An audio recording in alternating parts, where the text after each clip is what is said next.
Hey guys, welcome back to another video. If you like the video, make sure to subscribe to my channel. Let's begin. Chapter 1. Things change, and not for the better. Our story begins on a typical moonlit night in New York City. Now, if you were walking around a certain sewer, you might have heard a voice but just dismissed it as nothing more than the wind. But if you were to stick around and listen to this voice, you would have heard an actual sentence being spoken. Remember, to be a true ninja, you must become one with the shadows. Darkness gives the ninja power, while light reveals the ninja's presence, said the voice, which belonged to a human-sized rat wearing a simple brown cloak. Now, can you extinguish this flame without revealing yourselves? He asked as flipped a candle on his walking cane. One object rushed by the rat trying to get the candle, but failed and landed on its back against a wall as it said, "Off." "Too noisy, Donatello," said the rat. Another object whirling what sounded to be like a nunchuck tried to obtain the candle from the rat, but it too failed and said, "Whoa, off, OWWW." As it landed on Donatello. "Too clumsy, Michelangelo," said the rat. A third object tried to sneak up on the rat from behind. It lunged at the rat, but failed. Quickly composing himself, the rat faced the object as it tried a direct attack using short-bladed weapons. The rat, thinking quick, tripped the object using his walking cane. The object then flew into Michelangelo and Donatello as it expressed its anger by uttering, "RRRRARRGHHH," as the others went, "Off, OWWWWW." "Poor choice, Raphael," said the rat. And then two objects on the ceiling decided to make their moves. One decided to distract the rat by throwing several small, bladed weapons while the other sliced the candle from the rat's paw. Then it was revealed that the candle still held its flame. Then the object decided to blow it out while the rat turned the electricity back on. "Very good teamwork, Naruto and Leonardo," said the rat as the electric lights revealed four turtles and a human that appeared to be 15 or 16 years of age.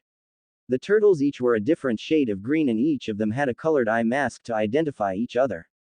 Donatello had a purple-colored mask, Michelangelo had an orange-colored mask, Raphael had a red-colored mask, and Leonardo had a blue-colored mask. The human, on the other hand, had no such eye mask. Instead, he had golden sun-colored hair, and ocean blue eyes. He was also wearing a cloak similar to the rat's, but instead it was colored orange. He also wore a black undershirt and orange pants along with blue-colored sneakers. One thing that distinguished this human, now known as Naruto, was that he had 3 whisker-like marks on each side of his face. "Teacher's pets," said Raphael. "Ninja drop out," said Naruto. "Oh," said Mikey and Don while Raph smashed the candle. The rat intervened using his cane. "My sons, my sons, in order to be true ninja you must work harder." The group then sat kneeling in front of the rat. "Your path in life will not be an easy one, the outside world will not be a friendly place for you. You 5 are different in ways that the surface dwellers will never understand. To survive, you must use these skills that I teach you." While the rat was giving his lecture, Naruto and Mikey decided to focus on the more interesting fly that was buzzing in front of them. The rat continued uninterrupted, "Ninjutsu powers of stealth and secrecy. You must become Kage, shadow warriors." Naruto and Mikey then decided to smash the fly together. "And you must never be discovered by the outside world," Naruto and Michelangelo finished the rat. "Heh, heh, heh, sorry Master Splinter," said Naruto. Then all of a sudden there was a loud rumbling. It echoed all over the small training lair. What is that noise?" asked Splinter. "Whoa, an earthquake," exclaimed Mikey. "In New York. Possible," Donatello wondered, "but not likely," finished Naruto. All 4 turtles had their weapons at the ready while Naruto put up his fists in a defensive position. Soon there was a crash and small robots with huge jaws and sharp jagged teeth came out of the wall. "What are those things?" asked Leonardo. "The New York City cockroaches," said Mikey hesitantly. "Well, whatever those things are," said Raph. "They picked the wrong lair to trash," said Naruto. All 5 attacked, smashing one robot after another. Splinter also held his own ground as he destroyed each and every robot that came his way. But unfortunately, he was being backed into a wall. Leo noticed Splinter's situation and declared, "Come on guys, we have to help Master Splinter." What the others didn't notice was that some of the robots were biting down onto the support beams that held the underground lair in place. Naruto then saw what was going on and tried to save Raphael from the falling ceiling. But while he saved Raph, the ceiling came crashing down, separating the 5 ninja warriors from their master. They all gasped and Raph yelled, "Oh no, Master Splinter." Naruto tried pulling apart at the rock while yelling, "No."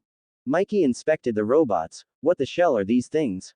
He wondered aloud. "Whatever they were," said Naruto, "they're junk now." Leo then said, "Guys, focus, we have to find Master Splinter." "Hey Master Splinter, can you hear me?"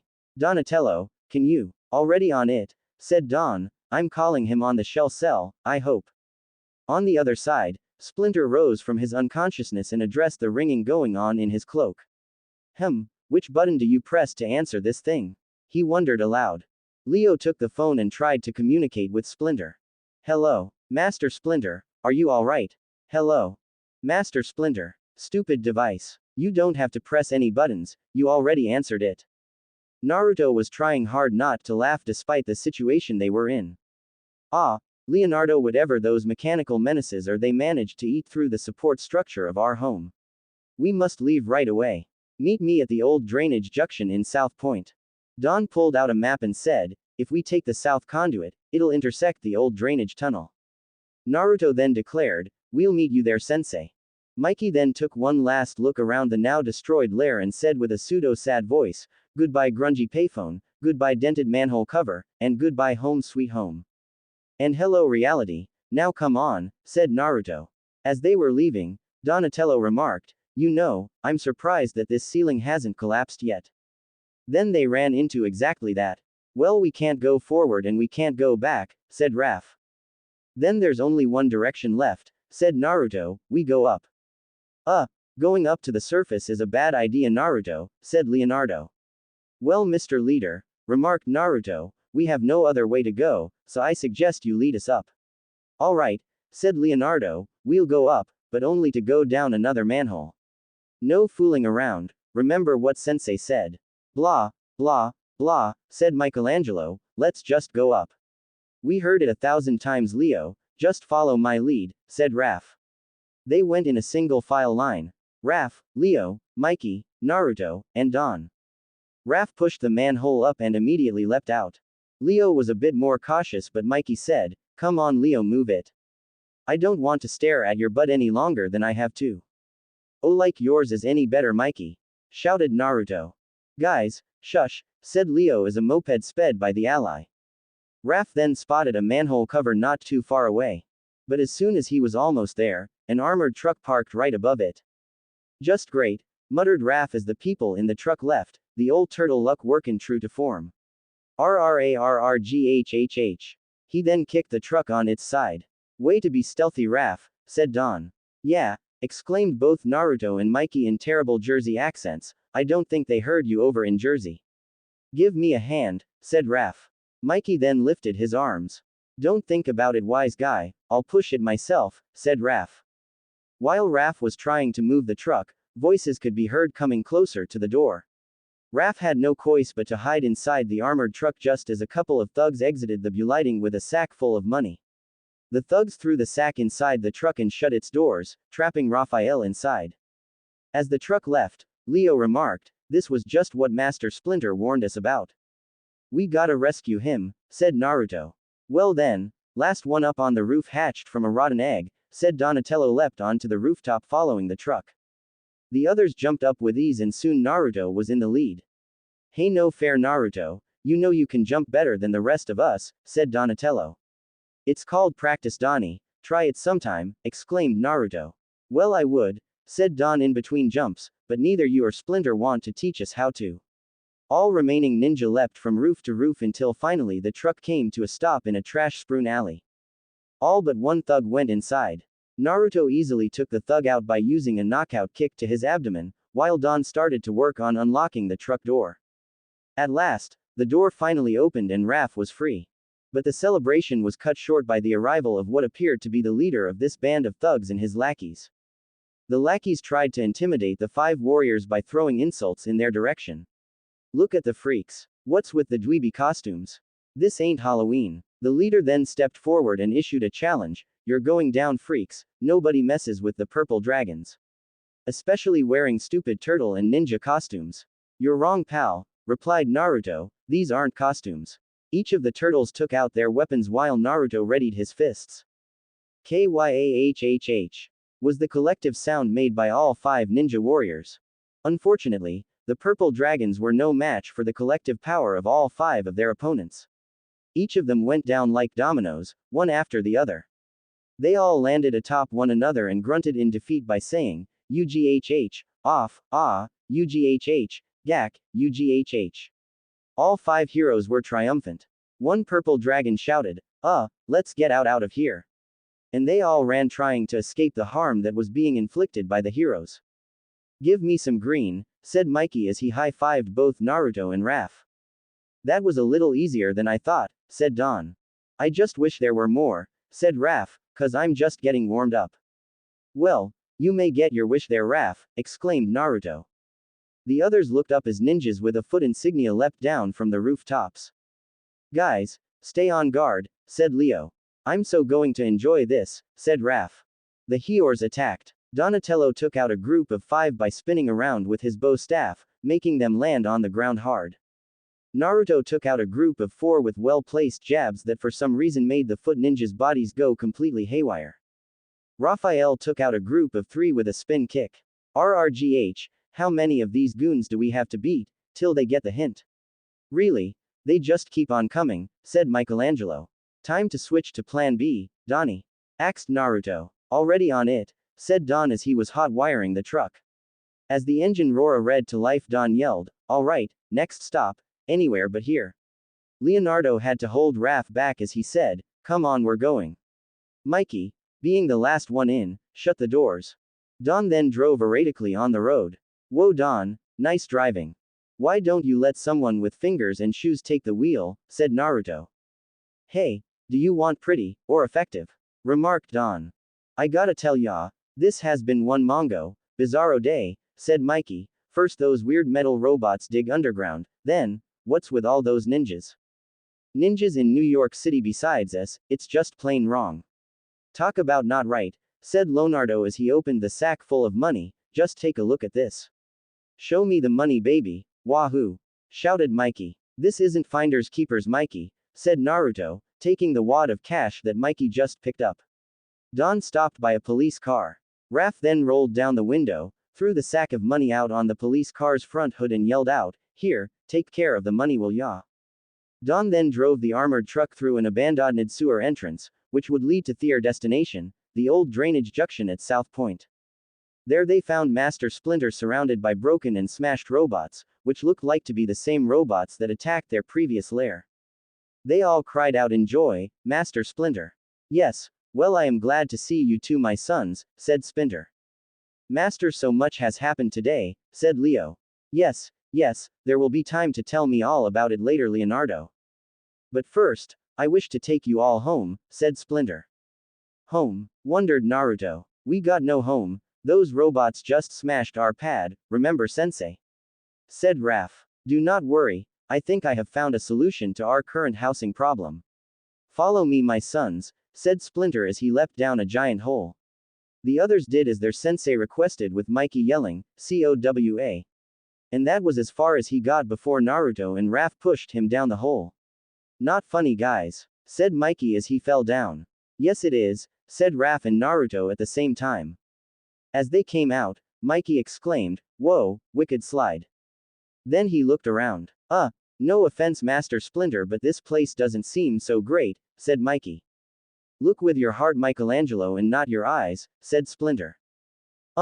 Okay, replied Mikey. Soon they arrived in a humongous underground lair. Whoa, this is beyond awesome, exclaimed Naruto. Then the 5 heroes decided to explore the new lair for a bit. You see my sons, change is good, said Splinter. We couldn't agree more Master Splinter, said Leo. Good, so let's see you boys clean up for a change, this chamber is filthy, declared Master Splinter. The 5 collectively groaned, aw man. Meanwhile in a hidden lair, a man wearing a white cloak with a red foot insignia stared down at the leader of the band of purple dragons. Sir, said the leader hesitantly, my men. We lost the armored truck with the money. But we were attacked by some sort of karate frog creatures and a guy in an orange jumpsuit and they took us by surprise. It wasn't my fault. Enough, said the man. I promise, sir, I won't fail you again, said the leader. I know, said the man quietly, you won't fail me again, ever. No, sir, please. Chapter 2. Mousers Everywhere Part 1. A little to the left, no wait a little more towards the right, no wait a little more to the left, no wait a. Mikey, just make up your mind already. Okay, geez Naruto, I was only kidding. Right, there's fine. Naruto then put down the TV where Michelangelo requested it to be among the other 13 TVs that were in place. Donatello saw the whole process and remarked, "What's the matter, Mikey? Can't decide what to watch?" As he lowered himself from the pipe he was mending, Mikey replied, "I need more power, Captain. The turtle cave must be set up for maximum entertainment potential." "It better be worth it," said Naruto. 14 TVs better have enough entertainment to last us a while. Mikey ignored Naruto as put the plug in the electrical socket. Then he reached for the master remote and turned on all 14 TVs. The sound was loud enough to be heard around the entire lair, while the light was bright enough to put the sun to shame. As soon as all of them turned on, he quickly turned them off, pleased with the results. "Turtle Cave," axed Don, "that is so lame." "Oh yeah," taunted Mikey, "what would you call our new digs, the Shell Tear? How about the Sewer of Solitude? Turpin Station? School for Gifted Animals? The Hall of Nin Justice?" Guys," axed Naruto, "how about we call this place home?" "Excellent choice, Naruto," said Splinter as he was finishing sewing up a practice dummy. It's catchy," said Mikey. "Now what is keeping Leonardo and Raphael?" axed Splinter. "They went back to get the last hour stuff from the old lair," replied Naruto. "And with the way the sewer slider is performing," said Don, "they should be back any minute now." At the old lair, Leonardo picked up a broken canister of sorts and brought it back to Raphael, who was waiting in the sewer slider. He looked around and said, "Our home for 15 years, and this is all that's left." Raph punched the wall. "When I find whoever made those robo-wreckers," he said, "I'm gonna." "Raph, come on, let's not trash this place more than it already is," said Leo. They both hopped on the sewer slider, which contained the last of the surviving pieces of furniture that they owned. Raph then started up the vehicle and they were cruising along the sewers. He then pressed a button which turned the land vehicle into a hovercraft. "Now remember," said Leo to Raph, "Don said that the accelerator hasn't been calibrated yet. So take it nice and slow. That was as far as he got because Raph decided to push the accelerator throttle all the way back, making the sewer slider faster than ever. "Naruto's right, Leo, you need to live a little. Now I would call that a successful field test, wouldn't you say?" said Raph as they sped along the sewer. The new current lair. Don was inspecting one of the robots that destroyed the old lair. Splinter walked up to him. "Even though it is inactive, that thing still makes me uneasy, Donatello," he said. "This is state-of-the-art robotics, Sensei. Brilliant work. I just gotta know what makes it tick," said Don. Suddenly there was a noise letting Don know Leo and Raph were back with the sewer slider. "Hey Mikey, good news," said Leo as he set down the sewer slider and got out, "your DVD collection survived." He threw the box containing them to Mikey. "Awesome," said Mikey. "Hey Leo," asked Naruto, "did you find the rest of my kunai knives, shuriken, my other ninja tools, and my video game collection?" Yes, and yes, Naruto." "Catch," replied Leo as he threw the aforementioned box containing what Naruto requested to him. Mikey took out a DVD. "Let's watch something light on story and heavy on gory, cause the video monolith is ready to rock and roll," he said as he turned on all the TVs. But as he turned them on, a news story appeared. In a press conference today at Stocktronics Inc., New York's leading new technology firm. "Boring," said Mikey. "Wait," said Don, "I want to see this." Founder and CEO Dr. Baxter Stockman was on hand to unveil his latest innovation. An African-American scientist wearing a white lab coat, now known as Baxter Stockman, was on screen. A wise man once said, "Build a better mousetrap, and the world will lead a path to your door. I say, let the path laying begin. For I, Dr. Baxter Stockman, have designed the solution to the city's ever-growing rat problem. Ladies and gentlemen, I give you the ultimate expression of rodent termination technology, the subtronic mouser." All those in the lair gasped. It was the same upright walking, two-legged, huge-jawed, jagged-teeth robot that destroyed their old lair. I can't believe that the famous Baxter Stockman would try to pass of these killer robots as a good thing, said Don. Naruto took the head of the robot, now known as the Mouser, from Don's hand. And what's up with those glasses? He said. Raph just took the opportunity to punch the wall. I say we head over to Stocktronics and kick some serious shell, he said. Splinter stopped him from leaving. Absolutely not, he warned Raph, then he hit him with his cane. Your last venture up to the surface was a disaster, you five cannot afford to be seen by more humans, he said. Back on the TV screens, a young red-headed woman was shown.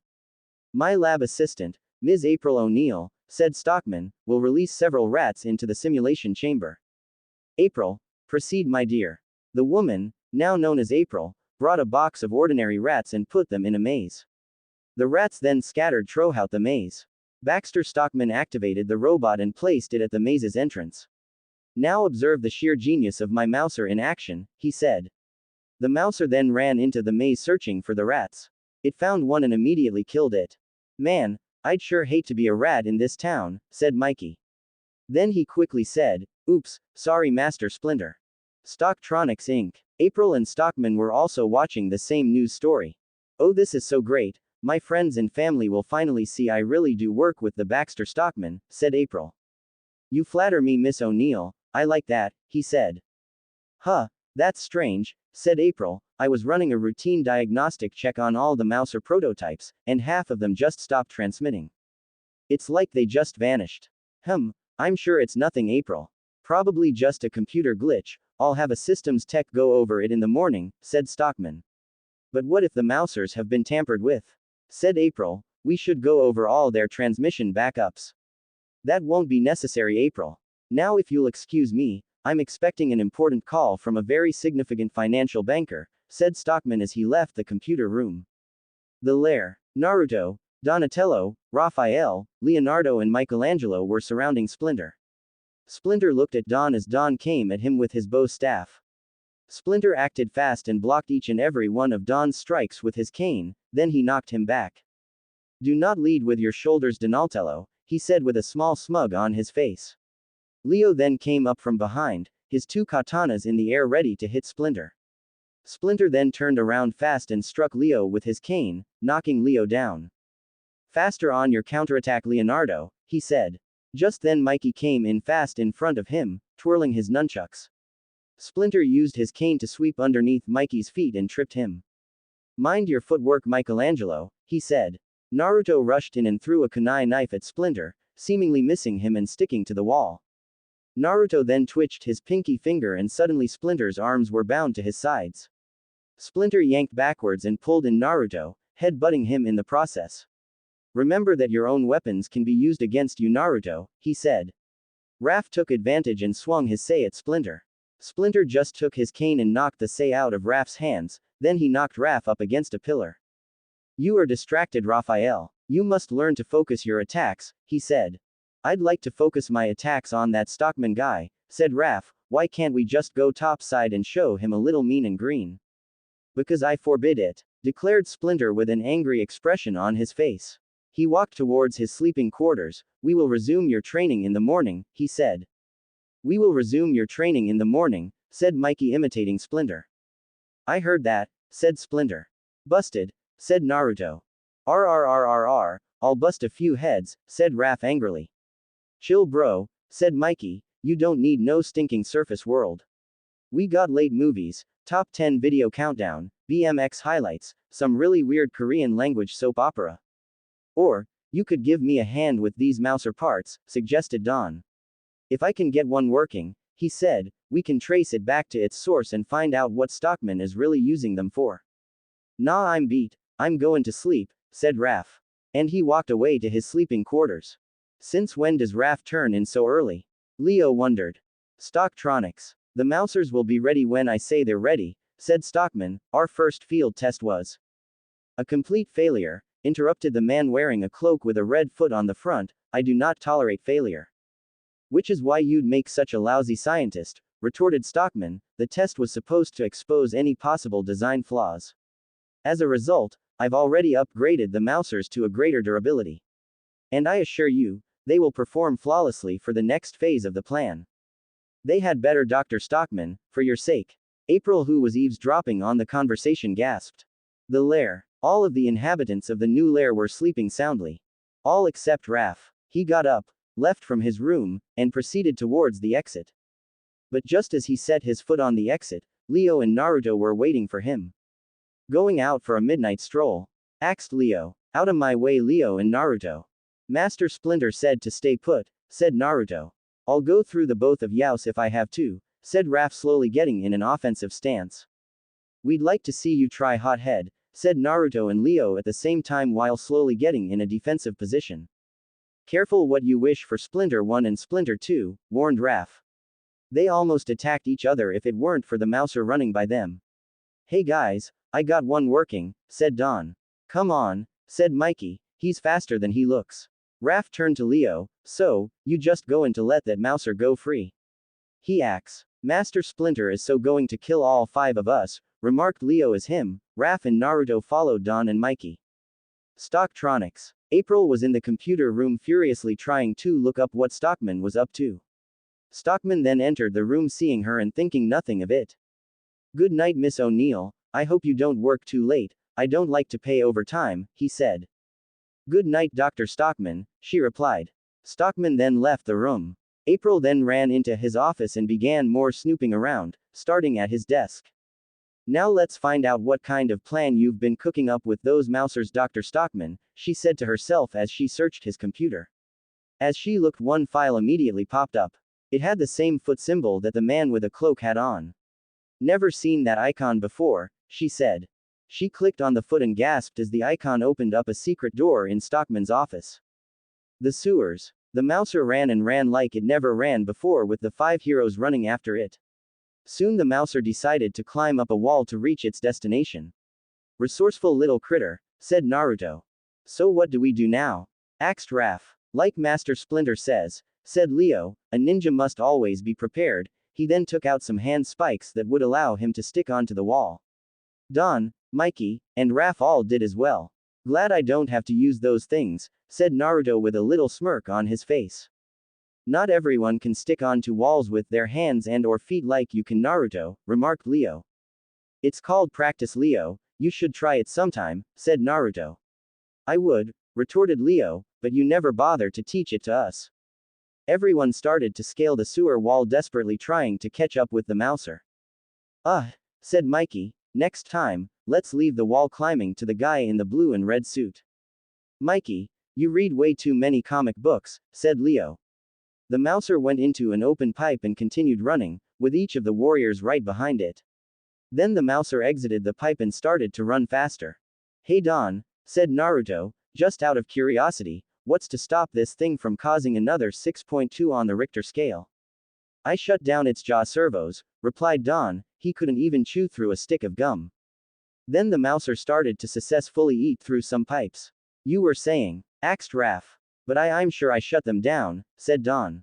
Well, looks like Don finally lost his techno mojo, sad really, said Mikey. It must have some kind of security override routine, said Don. The Mouser then proceeded to eat through the wall at a faster pace, this time chewing through it with ease. Wait a minute, said Naruto, wasn't that the main support for the main sewage pipeline? Oh, said Don as the pipe started to crack under its own weight. Then the water came rushing out like a rushing river, sending the 5 heroes back to the pipe they just came out of. As the started to fall, Don took out his bow staff and put it directly over a pipe, shouting, "Everyone grab onto me." The remaining 4 did as they were told so they could be saved from certain death. I have an idea, said Mikey, swing back and forth until you can jump to grab onto the wall in front of us. They did, with the side effect of tasting sewer water in the process. They then worked their way back to where they were before. When I get my hands on that metal menace, said Raph, I'm gonna grind him into little bot burgers. Easy Raph, said Don, we still gotta keep him in one piece. What makes you think we'll even find the little blender butt? Asked Mikey. I think he left us a few clues, said Naruto, pointing towards the giant hole in the wall from before. Stocktronics. April decided to enter the secret door to do more snooping around. It led to an elevator with only 2 buttons, up and down. She pressed the down button. It immediately went very fast and she noticed that this elevator went underneath the building. The elevator just kept going down and down until finally it stopped. Finally, she said. She then stepped out to take a look. Ahead of her was a walkway that had glass windows on the ceiling, to the left and right sides. She looked out the right side and gasped. There in front of her was a secret underground factory that was making Mouser robots by the hundreds. I don't care how bad the city's rodent problem is, she said, this is serious overkill. She looked around, not noticing the silent motion alarm that she activated. She then went to the nearest computer to do some more investigating. Rat problem my eye, she said, what are you really up to, Stockman? Now, Miss O'Neill, that would be telling, said Stockman, who was right behind her. April began to back away as he approached her. Suffice to say, my army of Mousers will make me a very rich and very powerful man, he said. But, aren't you already a rich and powerful man? She asks.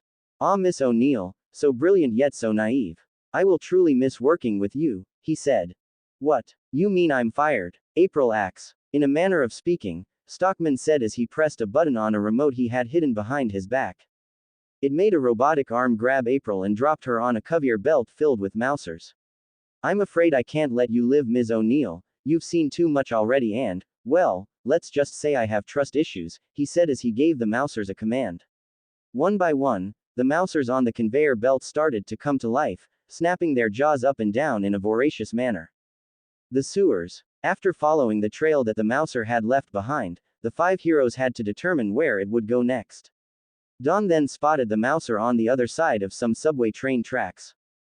There, he shouted. Raph tried to go after it but was pulled back by Leo, narrowly avoiding getting hit by an oncoming subway train. When it passed, the Mouser disappeared. Whoa, Robo Houdini, said Mikey. Wrong, Robo Hitchhiker, said Naruto as he spotted the Mouser on the subway train. We'll never catch him now, complained Mikey. Two can play at that game, said Raph as he jumped onto another oncoming subway train. What a maniac, said Leo. He sure is. Wait for us, shouted Don as he and the others jumped onto the subway before it was too late. Up ahead, the Mouser jumped off the subway train it was on and proceeded to eat the wall in front of it.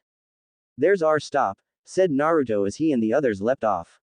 Then they went through the wall that the Mouser just ate through. Stocktronics. April looked all around her, but no matter where she looked, she was surrounded by Mousers. She then picked up a nearby fire extinguisher. Keep back, she told the robots as she pointed the nozzle at them, I know how to use this thing. She then sprayed one Mouser, but it did nothing. One Mouser charged right at her, so she then used the extinguisher to smash its head. Then all the Mousers started to attack. She tried to smash another one, but it bit the extinguisher making it explode. It gave April enough cover to try and escape through another secret entrance that led to the sewers without being seen. Meanwhile, Stockman was trying to see through the cloud of nitrogen gas that exploded in front of him. You can run, Miss O'Neill, but you cannot hide from my Mousers, he said. The sewers. April, trying to make sense of the situation, ran into the sewers in a random direction. She then came to a fork in the path. Which way out? Which way out? She whimpered. She then ran into the sewer entrance to the left of her. Not far behind, the Mousers started to close in on her. Meanwhile, the one lone Mouser that Leo, Mikey, Don, Raph, and Naruto were chasing joined its brethren in the hunt for April. Come on, said Naruto, noticing where the Mouser went, it's our only chance to trace them back to the source. At the same time, April came to a dead end, and the Mousers were right behind her. With no way out, she shut her eyes and was prepared to meet her Dea. Then a voice said, Guys, this girl is in trouble, we have to help her. On it, Naruto, said another voice. She opened her eyes, it was too dark to see anything well, but she saw 5 bodies defending her from the Mousers. Each of the defenders tried to take down the Mousers, but to no avail. Then a voice said, Guys, slice their heads off, it's the only way to take these things down. Got it, said the other voices. As soon as the last Mouser was defeated, April got up and stared at the pile of sliced and diced robots. Then her defenders started to walk towards her. Oh, thank you oh so very much, she said as her eyes began to adjust to the dim light, you saved my. She then immediately saw a green turtle with an orange eye mask in front of her.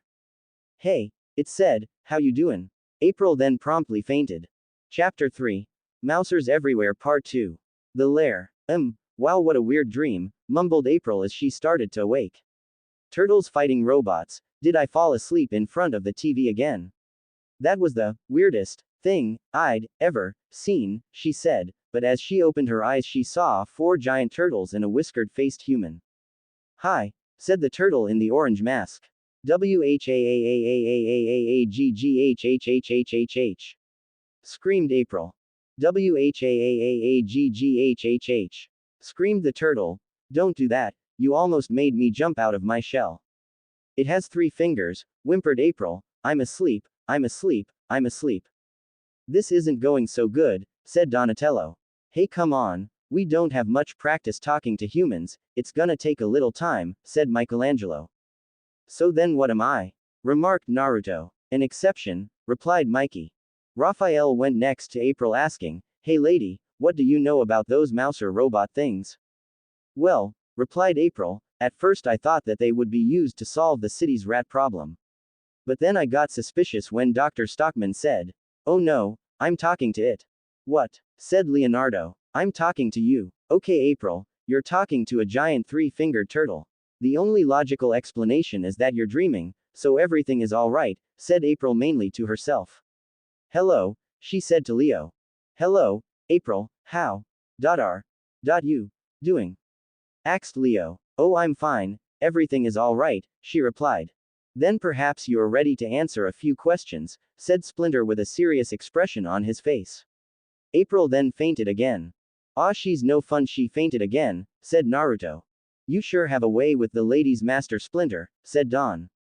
Well, someone come get me when she gets up again, said Mikey as he was putting on headphones to listen to some music. Stocktronics, Underground Factory. Baxter Stockman watched as his Mousers easily broke into a bank vault and swallowed the money that was in there. Then as soon as they arrived, they vanished without a trace. These security measures are pitiful, he said with an evil-looking smile on his face. An insult, nothing can stand in the way of my consummate genius. Ha ha ha ha ha ha ha ha ha ha ha ha ha ha ha ha. The lair. A little while later Raph went to get Mikey, who was still listening to music. Hey Mikey, Earth to Mikey, he said. He then slapped Mikey on his head. OWW, said Mikey. The lady woke up again. Leo made her some tea and she's ready to consider we might be real. Awesomely radical dude, exclaimed Mikey. You keep talking like that, she's gonna pass out again. Hey, April drank some of the tea that was handed to her. So, you okay now? Asked Mikey. Yes, thanks. I've decided that this is either a very long dream that I keep not waking up from, or it's the weirdest thing that ever happened to me, replied April. Young woman, said Splinter, we have something most important that we must discuss. We have never revealed ourselves to the upper world. You have placed us all in great danger. But Master Splinter, said Leo, she was in trouble and we helped her. Yeah, aren't you always teaching us to try and do the right thing? Asked Naruto. My sons, as you grow older, you will learn that there are many ways to do the right thing, said Splinter as he sighed, but there is no turning back here. I'm afraid we find ourselves at your mercy. Oh no, I would never tell anybody. Besides, who would believe me, replied April. That's right, we're unbelievable, said Mikey. Geez, where's your off switch? Remarked Raph. But seriously guys, I'll keep your secret, promised April. Splinter then sat down in front of her and looked intensely into her eyes. I believe you, he finally said. Is this another lesson, Master, how to sense the truth? Asked Leo. No, said Splinter, this is called trusting your gut. I could have told him that, remarked Naruto. So if I'm keeping your secret, what exactly is it? Who are you guys? I mean things I mean, whatever. Axe April. I have memories, Splinter started to say, memories of when I used to be what you call, normal. Flashback. A rat came out from behind a garbage can sniffing around for food. I remember a day that started out like any other, but it ended up changing the course of many lives. As the rat decided that there was no food to be found, it made its way out of the alley and onto the sewer drainage curb. It looked up to see what the people would do at the crosswalk. I witnessed an accident. A young boy carried a glass jar filled with 4 baby turtles. Just then, an old blind man was crossing the street just as a large truck appeared. Another boy, seeing the accident that was about to happen, pushed the glass jar carrying boy out of the way while shouting at the old man, hey, look out.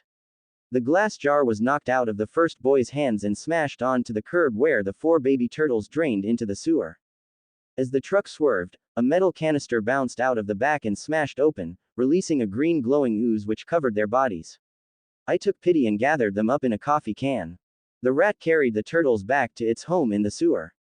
He picked one up. It wriggled back and forth, getting some of the ooze on the rat. I took them to my burrow. The next morning, I awoke to find that the turtles had doubled in size.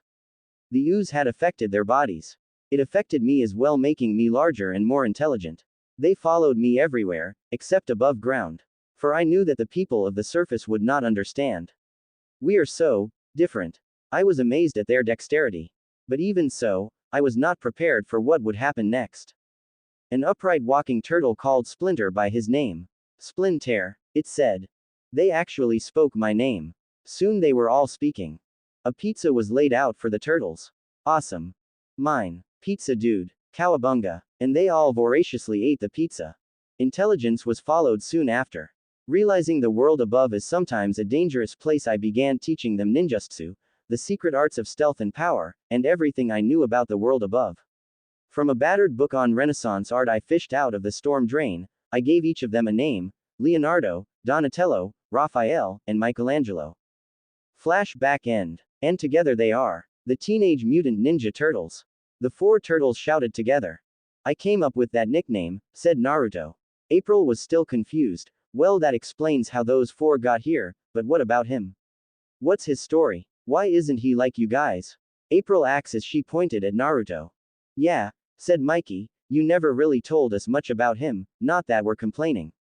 Splinter's face, if possible, turned even more serious. He then turned and looked at Naruto, who, for some reason, had a shadow over his eyes. Go ahead and tell them, Master Splinter, he said calmly. I think it's time to tell them anyway. Very well then, Naruto, said Splinter. He then turned to look at the others. It was about 15 years ago, he started. Flashback. I was doing some intergalactic training for an upcoming intergalactic tournament called the Battle Nexus. Flashback interruption. Wait, intergalactic training? How'd you do that? April asks. Through the help of an old friend. Now please let me continue, said Splinter. Sorry, apologized April. Flashback continuation. As I was saying, I was doing some intergalactic training on a planet with humans like you. Only they weren't exactly what you would call normal. These humans trained with a special energy called chakra. Splinter, in his simple brown cloak, jumped from tree to tree, narrowly avoiding kunai knives that were being thrown at him. Then he jumped into the tree tops and waited for whoever was chasing him.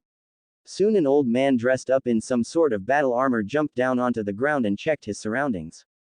Now where could you be hiding?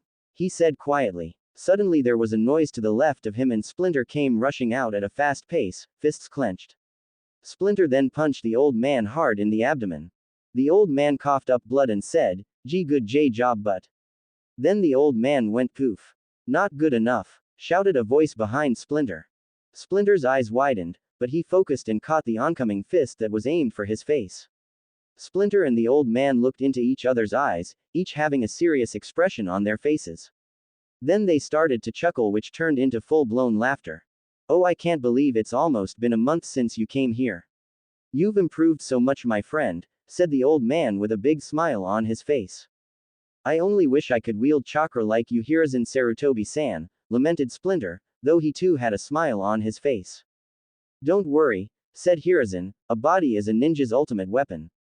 Even if you can't wield chakra like I can, you can still use your arms, legs, and wits to take an opponent down. Besides, I haven't fought like that in a long time. On that I agree with, said Splinter. Then they laughed some more. On their planet, chakra is a form of energy all living things naturally produce to some degree. Chakra is not normally visible, but in special situations it can be. Chakra is the resulting form of physical energy, which is obtained through training, and spiritual energy, which is obtained from meditation and experience. The chakra is then molded through special hand signs so it can be used for jutsu or things like wall climbing and water walking. Chakra can also be combined with nature elements. For example, Naruto can manipulate wind using chakra. When I was training, I stayed in a large village that they called the village hidden in the leaves. One night, I witnessed a horrific event. A nine-tailed fox suddenly appeared. Its tails looked like they could smash mountains and send tidal waves. The ninja of the village rose to defend it from the oncoming threat. The Hokage of the village came to the rescue by first reducing the fox's power in half, making it smaller in the process. I went for a closer look, but I kept far enough away to not be killed in the heat of the battle.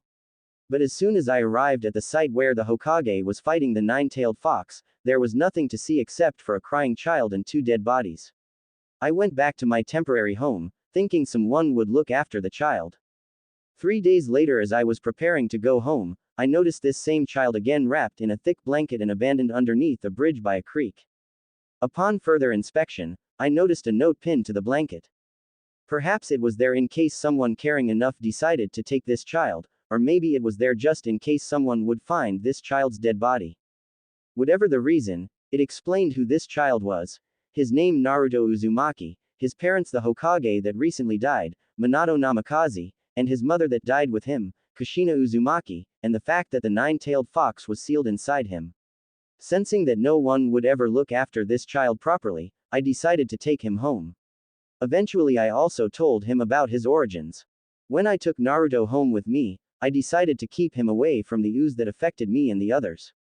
I also decided that I should train him both in my way and in the way he was meant to be trained, using chakra. But in order to do that, I had to make many trips back to his home planet so I could find him a sensei who could teach him how to use, control, and manipulate it. I also learned much about the nine-tailed fox, or Kurama as it is called, and how its powers are both helpful and harmful. I also borrowed many jutsu scrolls, both ones I wanted him to learn and ones he wanted to learn. Flashback end. This is why neither I nor Naruto could teach you for the way he was taught, said Splinter to Leo, Don, Raph, and Mikey. Your bodies are not meant to use and manipulate chakra like he can. He then finished with, so we have remained in secret, and that is our story.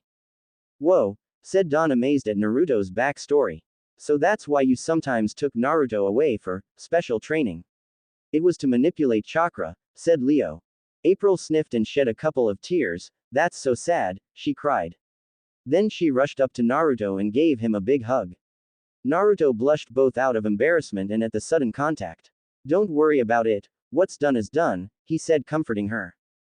April then let go of Naruto and asked Splinter, okay, one last thing, how do you know so much about martial arts? That is a story for another time, replied Splinter. Hey guys, look at this, exclaimed Mikey, pointing at a TV screen. And the police are completely baffled by this daring bank robbery boldly executed in broad daylight. If anyone has any information, police urge you to call the Crime Stoppers hotline, said the news. So, anyone wants to guess what did this? Asked Naruto as the screen showed a pair of Mouser footprints. This must be what I heard Dr. Stockman talking about, said April, he's got the Mousers robbing banks. What do you know about this Stockman guy? Raph asks. He's a genius, but he's also nuts. I used to work for him, but when I got suspicious, he turned the Mousers on me. But luckily I ran into you guys, said April. He destroyed our old lair, said Dawn. Must have been one of his Mouser test runs, said April. But that was our home, remarked Mikey. Now he's graduated to banks, exclaimed Leo. And what are we waiting for? Said Naruto. I say we shut down Mouser Central, permanently. I just love those action movie lines. You write those yourself, said Mikey. It won't be easy, said April. Stocktronics is rigged with the latest up-to-the-minute security tech. Bring it on, said Naruto. Allow me to introduce our own secret weapon, the Techno-Turtle himself, Donatello. Take a bow, Don. Ah, cut it out, said Don with a smile on his face. At this point, Raph was shaking with anticipation. Can we go, please? He said. Stocktronics. Mouser after Mouser was dumping cash onto the conveyor belt in the underground factory. Needless to say, Baxter Stockman was extremely pleased with himself. Excellent, excellent. The world, as they say, is my oyster and aren't the pearls lovely? He exclaimed. Just then an alarm sounded. RRRGH, what now? He said. He pressed the flashing button and a voice came on. Dr. Stockman. Make it quick, I'm very busy, said Stockman. I am contacting you to verify that you are fulfilling your end of our bargain. And that you are on schedule. I will not stand for any more of this idiotic interrogation. I've advanced the Mousers to the next stage and they are securing the funds as you requested. Can you grasp that simple concept? He exclaimed angrily. Do not presume too much, Dr. Stockman, the price for failure will be quite extreme. Stockman then hung up. Imbecile, he said angrily. The sewers. Later that evening, the Turtles, Naruto, and April all decided it was time to strike. First, Don had to deactivate the silent alarms as they were getting closer to the underground factory's secret entrance. Geez, look at these alarms, said Mikey. Is this guy paranoid or what? Will you shut it? Said Raph angrily. I'm just saying, said Mikey. Will you be quiet? This is delicate work, said Don. Ooh, delicate work, said Mikey sarcastically. Give me a break. Stocktronics. The gang all got in with ease thanks to a vent. Is this the place? Asked Naruto. Yes, and there is a computer terminal in that lab in front of us. Get me in and I can create blank spots in the security system to get you through to Dr. Stockman's lab, said April. Don't look now, said Naruto pointing to Mikey, but we got a blind spot right here. Hey, said Mikey. Naruto jumped out making as little noise as possible and helped April down. Then he gathered chakra in his hand and silently broke the lock on the lab's door. April then ran inside while Naruto and the others stood by alert for any signs of trouble. April got into the computer and accessed the building schematics. Okay, I'm in, she said. I'll blank the cameras along that corridor at 10-second intervals. So you got to keep moving.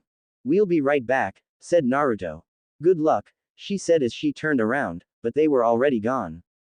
Hey, these guys are good, she remarked. The 5 heroes all ran down the corridor until they came to the factory door.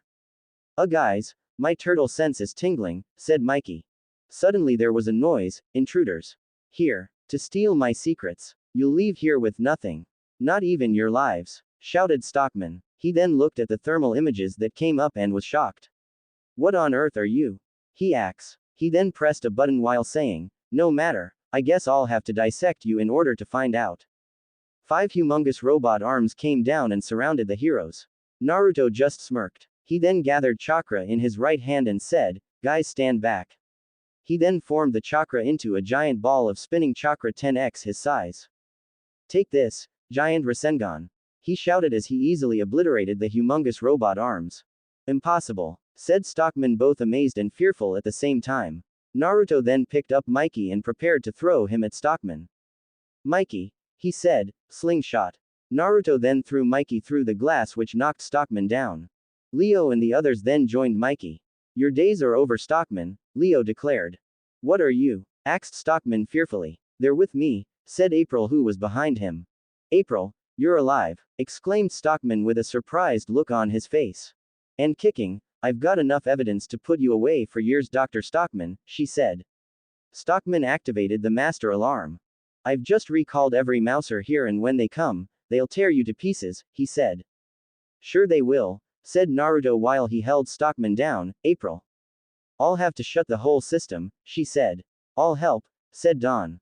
You're all doomed. Just listen, said Stockman as he kicked Naruto off of him. As if on cue, an army of Mousers came marching in. You should have never tried to make a match of wits with me. He shouted as he went up the elevator. He's getting away, exclaimed Mikey. Let him go, we have other things to worry about, said Leo as the Mousers started to gather at the ladder below. April, urged Naruto. I'm trying, Naruto, but the system isn't responding, April replied. Mousers started to pour in. Well, it's been fun, guys, said Raph.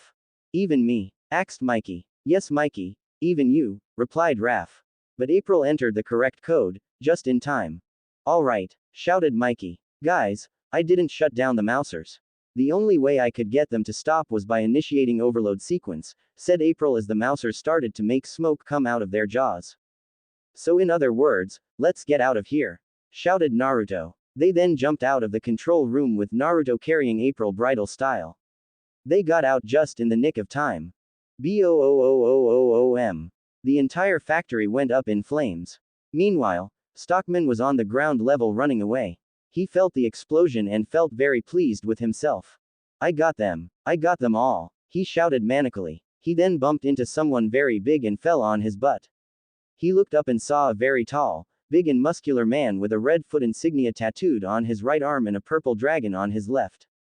You, What do you want, Hun? He asks. Trouble, Dr. Stockman, asked Hun. Apparently he was not as dumb as he looked.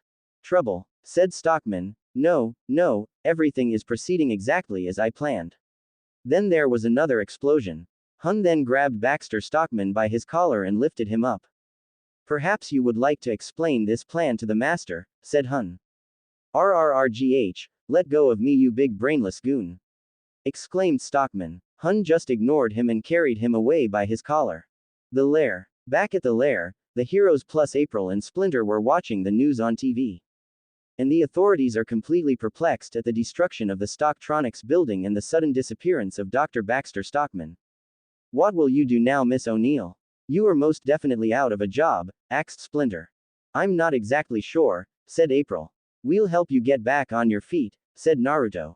You guys, you've all been, well, great, and by guys I mean 4 green talking turtles, a human with a whiskered face, and a giant talking rat, said April. Here's to the new team, shouted Don, toasting everyone with his cup of tea. Meanwhile, at a building with a red foot insignia on it. So as any fool can see, the whole thing was a, minor setback, said Stockman to the man wearing a cloak with the same red foot insignia as the building. With your continued funding, the research can continue immediately.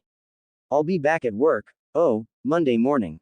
The man got up from his kneeling position, put on claws, pointed at Stockman and said, You must pay the price for failure, Dr. Stockman. Hun then dragged Stockman away. Just then, a henchman with a scope on his eye approached the man. We have the image you requested, master, he said. Just then a thermal image of all 4 turtles plus Naruto appeared. These are the ones responsible, said the man. He then swiped his claws at the projector and dismantled it with ease. Chapter 4. Casey Jones vs everyone. The lair. Michelangelo and Raphael were having a little training spar, and it was going good until Mikey kicked Raph into some boxes.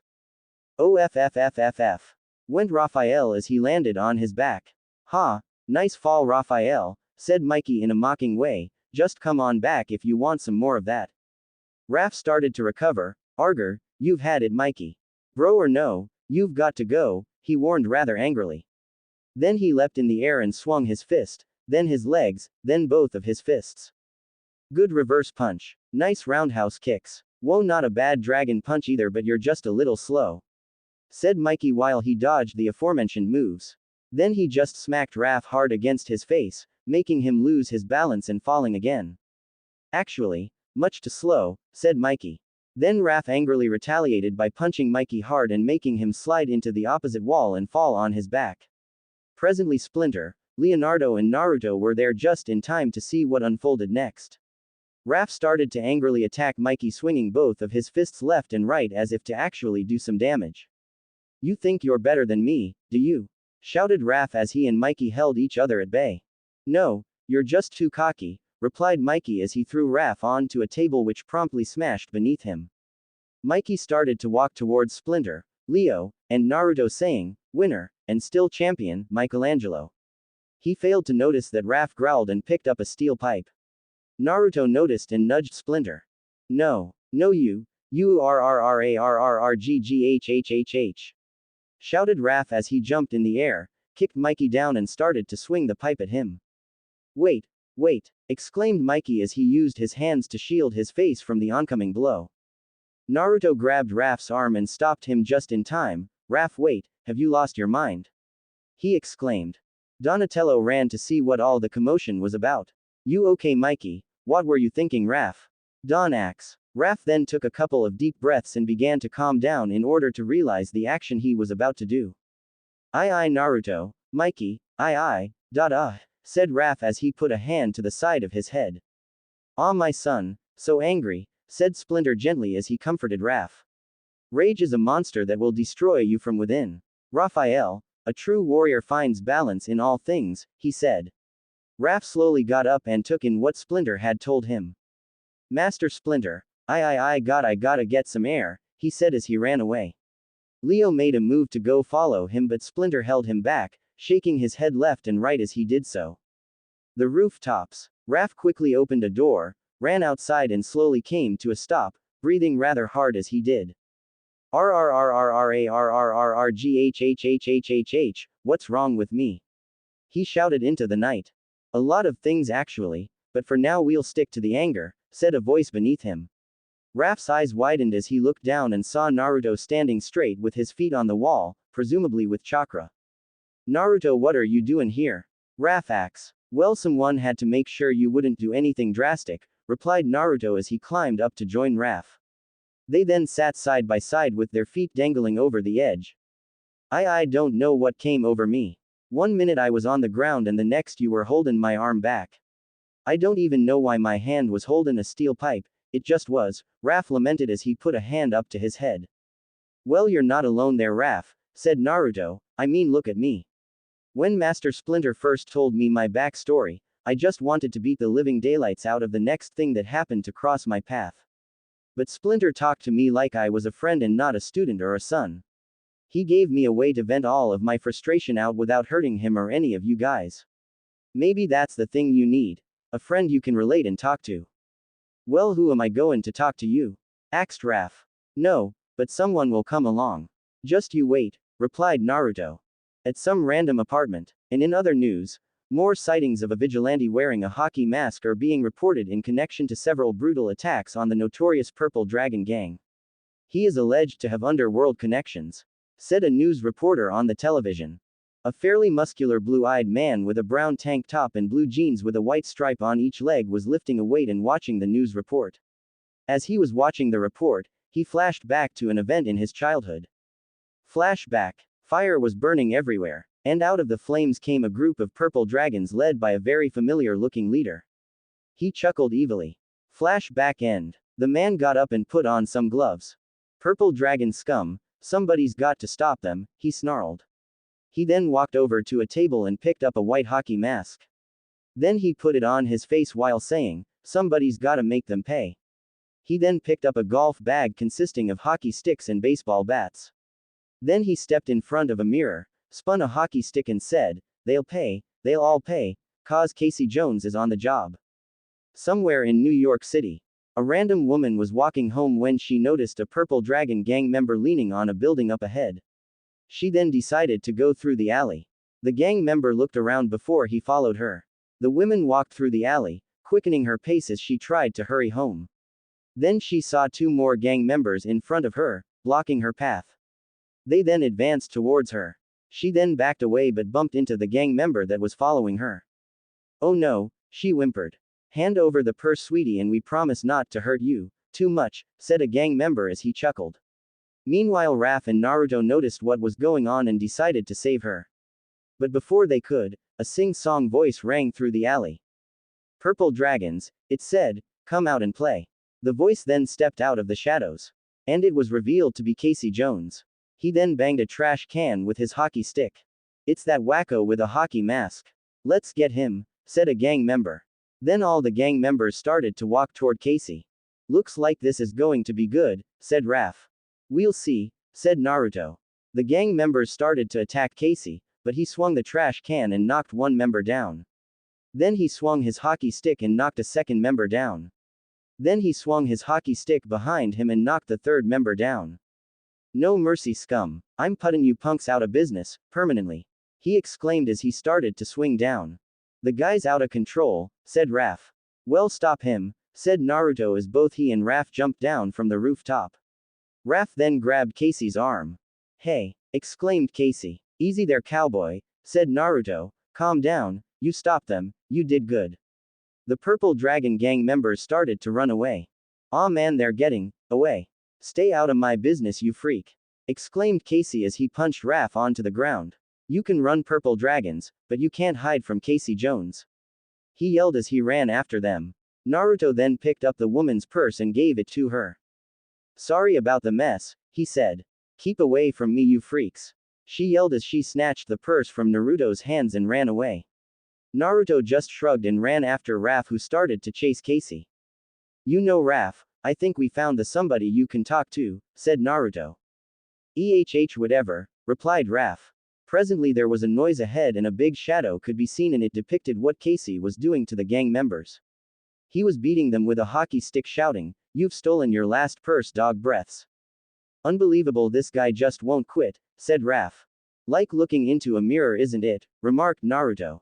Casey then picked up a gang member and started to swing his hockey stick. Raph had had enough. There was too much blood shed than necessary. He ran up to Casey and kicked him down. I told you to cool it, pal, he warned. Casey just got up. Yeah, and I told you to stay out of my way, replied Casey, but since your ears don't seem to be working, then I'll get my point across a whole nother way. He then swung at Raph, who dodged his attacks. Then they were at a standoff. Listen, I'm trying to tell ya something here, said Raph, but you're really working on my nerves. Is that right? Said Casey. Then he started to swing his hockey stick again at Raph, but to no avail. You think you're doing the right thing, but you're going about it all wrong. You gotta get control of yourself, Raph explained. Look, freak, if you're protecting these purple dragon scum, then you're in my way and you're going down too, Casey replied as he jumped in the air and slammed the hockey stick down hard, trying to hit Raph but missed. Hockey season's over, muttered Raph. Then he leapt in the air and did a spin kick which knocked the hockey stick out of Casey's hands. Yeah, well, baseball's in season and so are you freaky freaking weirdo. Batter up, said Casey as he took out 2 baseball bats. Can't you think of any better insults besides the word freak? It's getting kind of old, remarked Naruto. Both of them ignored Naruto. Raph took out his say. Fine then, play ball, he exclaimed. Both he and Casey circled each other until both of them charged at each other. Hey, you gotta listen to me, you're angry, I can understand that, believe me, but what if you grab the wrong guy? What if you go too far? You'd get yourself in real trouble, said Raph. Casey ignored him and whacked him back against the wall. I got my reasons for doing what I do, said Casey, and they ain't nothing to do with you. He then swung both of the bats down, but Raph blocked them with ease. Fine then, you want to fight, then let's fight, Raph exclaimed angrily as he kicked Casey hard in the abdomen. Casey then swung a bat and knocked Raph into some trash cans. Raph growled and he leapt in the air in order to deliver some serious damage to Casey by kicking him again. Casey was knocked on to the alley wall. Raph then unmasked Casey and he saw that Casey had the same look in his eyes like he did. What are I'm doing? We're on the same side. We shouldn't be fighting, we both just need to get a hold of ourselves. Take it easy, chill, said Raph as he handed Casey's hockey mask back. Casey just picked up a baseball bat. You know you're right, said Casey, you've shown me the error of my ways. Not. Batter up. Casey then swung the bat at Raph, but then Naruto intervened by blocking the bat using his kunai knife. That's enough of that, he growled. Casey then saw that Naruto had crimson-red eyes and slit-like pupils. He then backed away, picking up the rest of his sporting equipment and composing himself. I can't believe you fell for that, said Casey as he ran off laughing. Yep, this is defiantly the somebody you can talk to, said Naruto, his eyes returning to normal. Raph just growled and said, I hate it when you make your eyes look like that, it's too creepy and scary. Then they both ran after Casey Jones. The lair. See Don, we could very own Battle Shell. I even got a name for it. The Battle Shell. I got it all figured out. Turbo boosters, double action traction, cool secret, thingies shooting out the back. We should be tricking out the armored car, said Mikey while he waved a piece of paper in front of Don, distracting him from his work.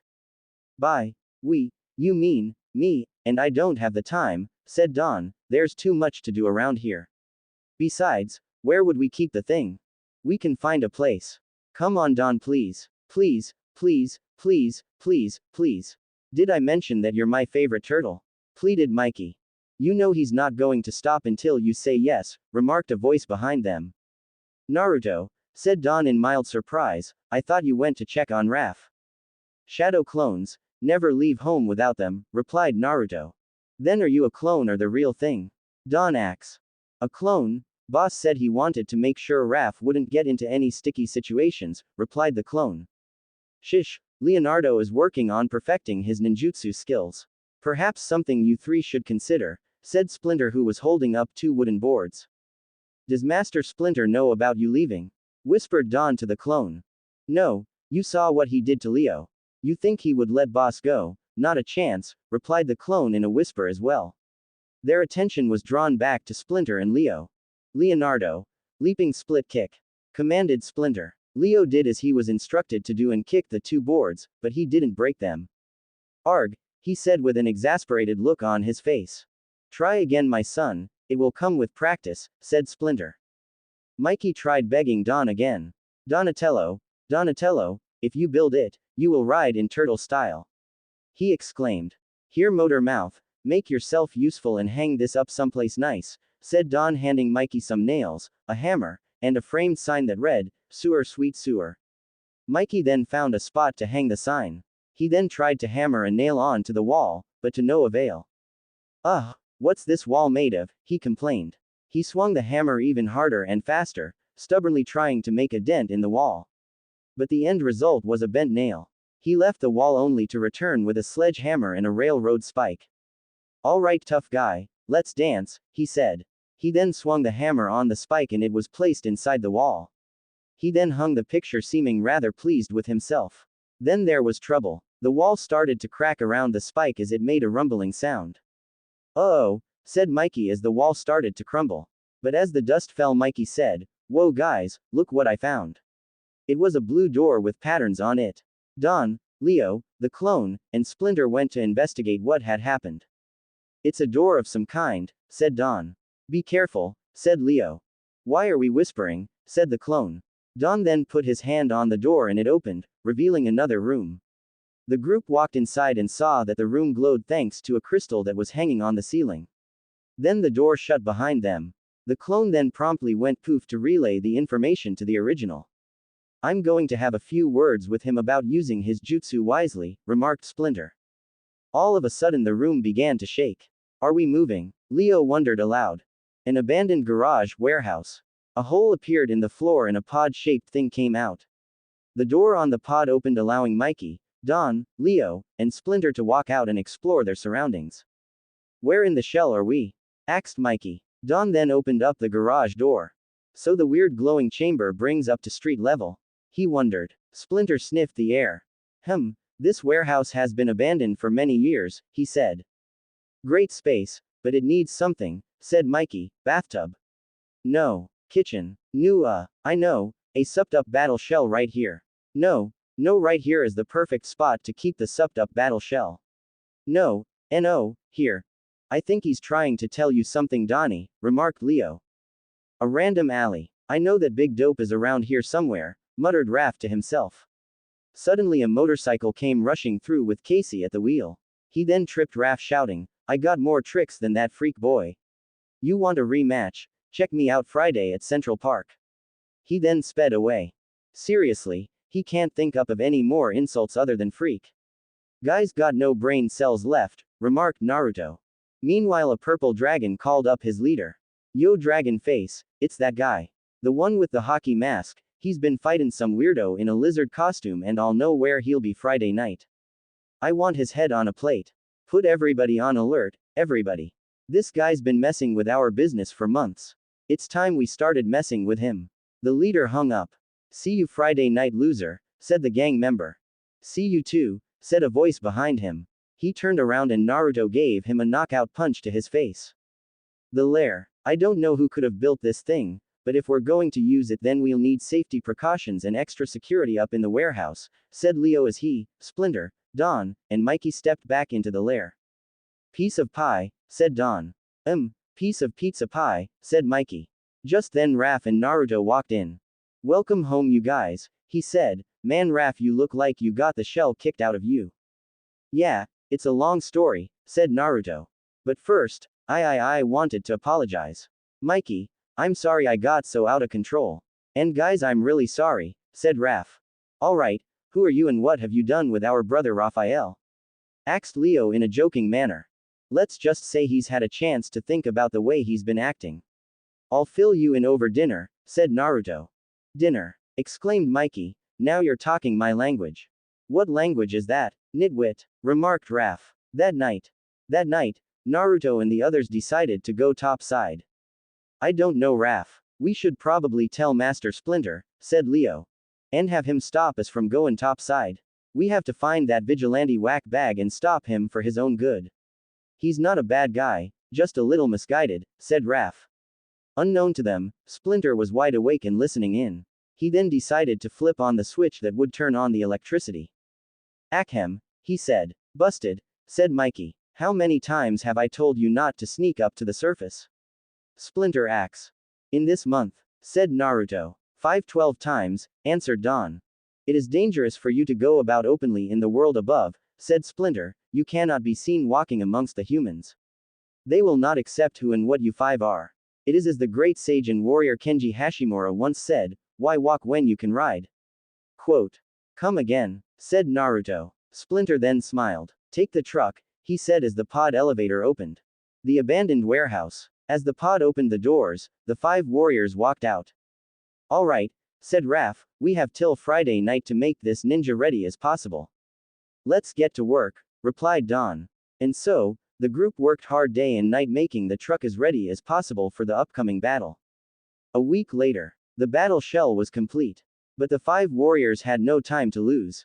Naruto started the engine and pushed and flicked every button and switch necessary. And then the battle shell sped down the streets of New York City. Meanwhile, Casey Jones hopped on his motorcycle and sped away to Central Park, unaware of the ambush that was waiting for him. As the battle shell reached Central Park, Naruto, who was at the wheel, decided to do some commentary.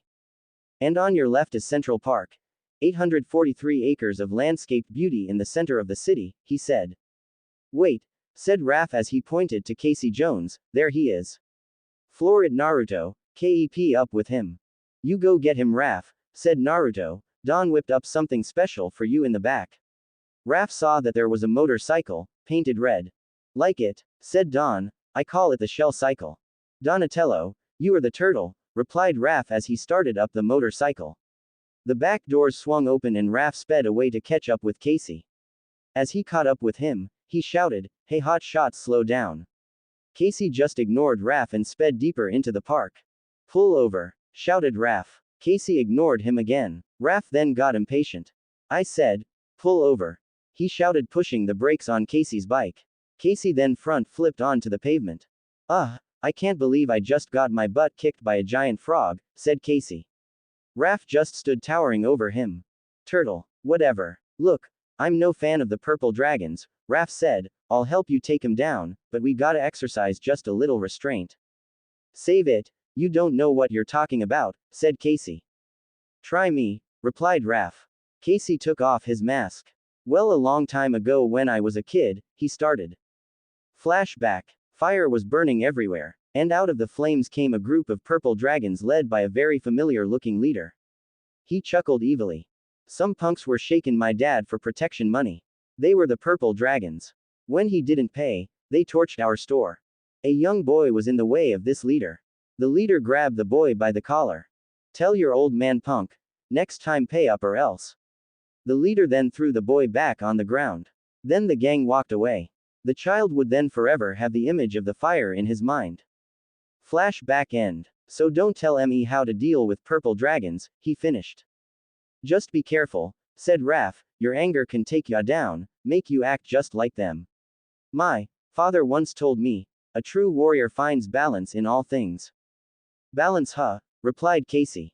Well, as much balance as couple of hot-headed whack bags like us can manage, said Raph.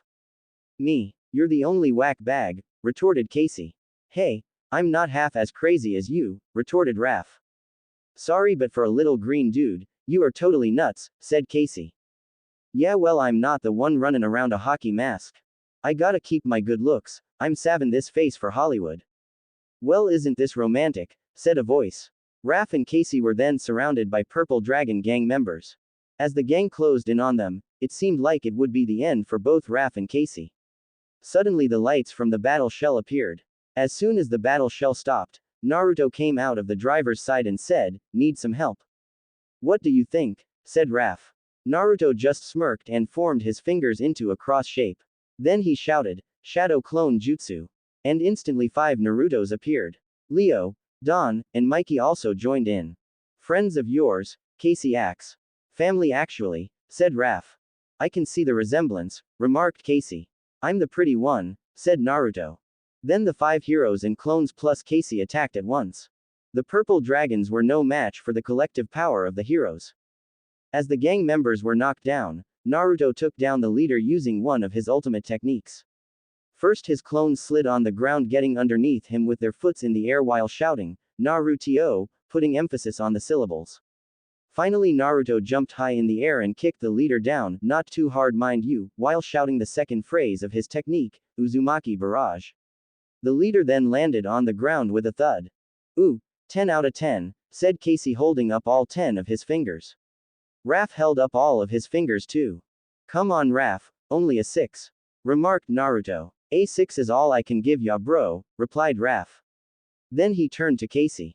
I know I'm going to regret saying this, but I'm glad I met ya crazy man, said Raph.